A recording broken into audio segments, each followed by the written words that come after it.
Lanjutnya, sekarang di menit ke-15, dia mendiskreditkan. Dia bilang jangan sampai orang hanya karena suatu jurnal menyatakan sesuatu, kemudian itu dipercaya. Tidak bisa kayak gitu. Dia mengakunya, nih saya lupa menyampaikan, bahwa Dr. Lewis menyatakan bahwa dia adalah sudah menganalisa lab dunia. Dunia itu gede loh, labnya itu bukan 10, 20, ratusan loh. Saat dia bilang lab dunia, ini adalah sesuatu yang luas. Berapa waktu yang dia lakukan? Dia bilang tidak jadi dokter, berarti 3 tahun lagi tidak jadi dokter, itu dia keliling jadi lab dunia. Ada nggak bukti dia keliling? Gitu loh. Nah, Dr. Lewis Owen ini tidak bisa mengabaikan adanya jurnal-jurnal. Ya, karena adanya lab-lab dunia itu terjadi karena ada jurnal. Jurnal ini mengakibatkan lab ini mempunyai suatu referensi. Alat apa yang harus dibikin, pengujian apa yang harus dilakukan, dan kemudian nanti validasinya di situ bisa dikuatkan karena lab ini melakukan hal itu berdasarkan jurnal-jurnal ini. Nah, si Dr. Lewis ini waktu sebelum dia jadi dokter masih jadi mahasiswi kedokteran. Tanya sama fakultas kedokterannya, apakah dia meminta untuk kepada si Lewis itu, belum jadi dokter ya, Lewisnya ini, cari, Anda baca jurnal-jurnal ini, Anda pelajari. Pasti ada. Nah, dengan demikian apa? Kalau dia mempelajari jurnal, dulu dia harus mempelajari jurnal, sekarang tidak mengakui jurnal, ya itu juga sudah yang aneh. Lebih parahnya lagi, ternyata dari temuan digital, seorang Lewis Owen ini, dia ternyata sudah tidak memperpanjang surat tanda registrasinya, tidak diperpanjang. Sudah habis masa berlakunya tahun 2017. Kalau seseorang dokter sudah habis masa STR-nya, berarti dia tidak mempunyai hak untuk praktik loh. Kalau dia masih praktik, itu adalah malpraktek. Beneran. Kalau kecuali hanya sebagai referensi yang ditanya-tanya sama keluarga, dia menceritakan sesuatu sebagai suatu informasi biasa. Tetapi saat dia bikin suatu praktek, ya, dan kemudian prakteknya termasuk menyampaikan ini kepada publik, sementara registrasi dia sudah mati, sudah tidak valid, ya berarti dia sudah melakukan suatu pelanggaran. Ini satu kode etik. Yang lain aja menjaga untuk jangan sampai melanggar dengan menjaga dari keilmuan, dari spesialisasi, dari jurnal, termasuk dari validitas registrasi. Sementara yang ini melanggar aja, terobos sana sini. Orang yang terobos kayak gini di sini sifatnya apa? Orang yang justru tidak mengerti aturan. Ya, dan saya yakin nih, kenapa saya tahu dia 2017 tidak perpanjang. Nah, ada datanya, data yang mengungkapkan itu gitu loh. Lanjut ya.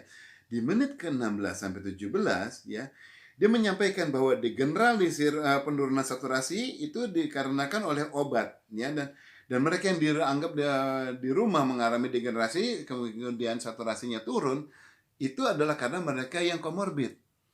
Ini juga orang tidak punya data, karena bisa jadi daya seseorang yang sudah cukup kuat diberikan obat sudah terlambat, dan karena berobatnya juga datang ke rumah sakitnya, kan bukan rumah sakit yang datang kepada pasien, tapi pasien yang dibawa ke rumah sakit, datangnya sudah terlambat, diberikan obat pun sudah tidak cukup mumpuni, tidak cukup mampu obat ini untuk mengangkat seseorang itu agar saturasinya kembali normal.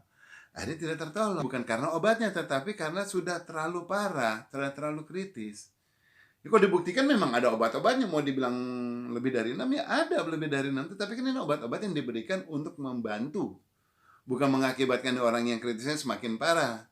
Beda concernnya, beda cara pikirnya gitu loh. Ya, lanjut. Di menit ke-17 17:15 ya, 17,15 detik itu sampai menit 18:30, dia mengutarakan bahwa dia mendiskreditkan perlunya vaksin. Ya, nggak perlu pakai vaksin karena ini adalah semuanya informasinya ini sejauh ini misleading gitu ya, menurut dia tidak valid, dan pakai alat juga tidak valid, kemudian berarti vaksinnya juga dianggap tidak valid. Dia mengiyakan pendapatnya seorang host bahwa itu tidak perlu vaksin. Dia bilang iya, jadi tidak perlu vaksin. Dan host menyatakan kalau tidak perlu vaksin sementara dibutuhkan orang bukti vaksin untuk bisa traveling kemana-mana, bagaimana dong? Dia mengutarakan bahwa dia mempunyai link ya kepada pihak-pihak yang mau membuat suatu surat, dan menurut saya ini udah kriminal. Ini udah kriminal berat. Dia mempunyai link dan kemudian dia melaporkan. Harusnya dia justru menghindari pihak-pihak yang memberikan laporan-laporan seseorang sudah dapat vaksin, ternyata belum divaksin. Karena orang-orang seperti ini sangat berbahaya. Dengan kertasnya tersebut dia bisa merajalela kemana-mana dan membawa penyakit beredar kepada orang-orang yang tadinya sehat bisa menjadi sakit karena suratnya yang sudah tidak valid.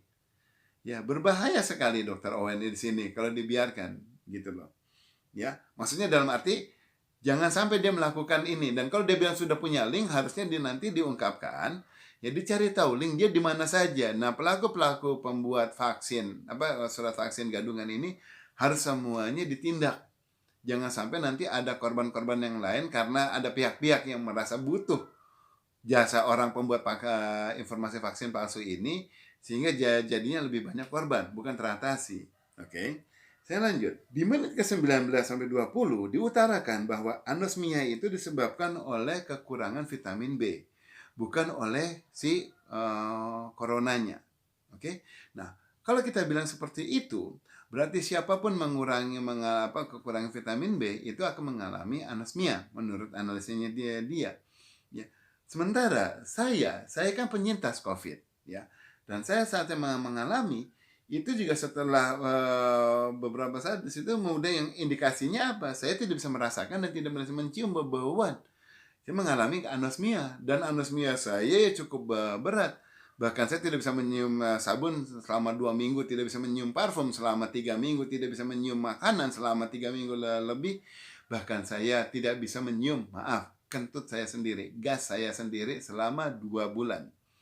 Ya. Sebenarnya suatu keuntungan karena saya jadinya tidak bisa membaui, ya. Tetapi dari situ akhirnya pas saya bisa membaui, saya terutarakan deh baunya kayak gimana. Dengan demikian bahwa anosmia ini terjadi karena orang-orang yang mengalami COVID, ya. Jadi tidak bisa disingkirkan, diabaikan bahwa analisa menyatakan bahwa anosmia itu juga menjadikan suatu gejala ataupun sebagai akibat dari orang yang terjangkit COVID, gitu loh. Jangan diabaikan, ya. Lanjut. Di menit ke-19 itu juga hostnya mengaku bahwa dia termasuk orang yang antivirus. Tetapi di menit ke-23 dia mengutarakan bahwa dia adalah orang yang percaya adanya virus tetapi tidak percaya bahwa virus ini mematikan orang, gitu loh. Ini berarti hostnya aja sudah inkonsisten. Apalagi seseorang yang mengutarakan bahwa dia bilang tidak percaya virus itu yang mematikan, ya. Ini tidak mempunyai keilmuan medis yang cukup. Saya juga tidak punya, tetapi saya tahu virusnya tidak mematikan orang, tetapi virusnya mengakibatkan paru-paru itu sesak, paru-paru penuh lendir.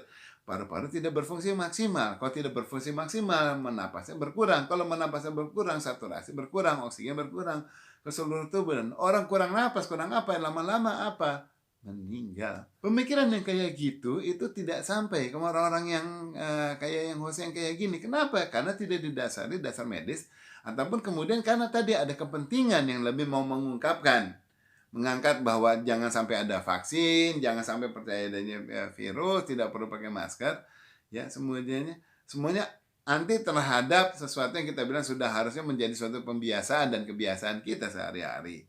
Gitulah. Ini yang perlu dipertanyakan dan menjadi justru kewaspadaan bagi kita. Orang yang kayak gini kalau dibiarkan bisa menyebabkan informasi yang tidak baik lagi karena dia selalu mendompleng dari pernyataan seorang narsum, nanti dia mendompleng pernyataan pemikirannya dia. Harusnya seorang host itu tidak mengarahkan masyarakat dan tidak mengarahkan kepada narsum juga untuk sesuai dengan pemikiran dia, tetapi mengungkapkan saja, gitu loh. Ya. Dan terakhir, lastly, ya. Di menit ke-28 diutarakan, ini parah nih, bahwa kalau kita memberikan asitromisin itu kepada ayam, ya dikasih 4 kali, ayamnya itu akan mati. Pertanyaan saya, untuk apa ayam diberikan di situ? Untuk memberikan kematian. Kalau kita sudah yakin di sini, dan asitromisin juga kita baca efek sampingnya, ada di obat itu semua ada efek sampingnya, dan kita tahu ada berbahaya, jangan kita mengorbankan makhluk hidup lain hanya untuk meyakinkan keyakinan kita. Dengan apa yang saya utarakan semua ini, berarti sudah sangat jelas bahwa apa yang disampaikan Dr. Lewis Owen di sini sama sekali banyak sekali hal yang tidak mendasar. Tetapi jangan sampai kita masyarakat mengiyakan dan kemudian menjadikan ini sebagai sesuatu diamini dan kita bilang dunia sosial media sedang kisruh. Enggak. Yang bikin kisruh ada pihak-pihak yang mengupayakan ini. Nah, kalau masyarakat cukup sadar, mengerti poin-poin yang sudah saya sampaikan di sini, apa yang terjadi? Akan menghindari untuk melakukan hal yang sama, yang kayak gini, dan menghindari untuk memforward konten-konten yang kayak gini kepada pihak-pihak yang lain, membuat orang lain jadi was-was, dan kemudian tidak bisa berpikir jernih lagi. Gitu loh. Ini sebenarnya kita lebih baik lakukan, menjernihkan masyarakat yang masih bisa berpikir jernih, ya, untuk bisa menjaga diri, jangan menyampaikan hal-hal yang kayaknya jadi kayak tidak tepat kayak yang sekarang. Saya nggak bilang ini hoax aja gitu ya, saya bilang tidak tepat aja lah, cukup di situ. Anda yang menilai sendiri, Anda juga tahu kok, tanpa perlu saya mengarahkan.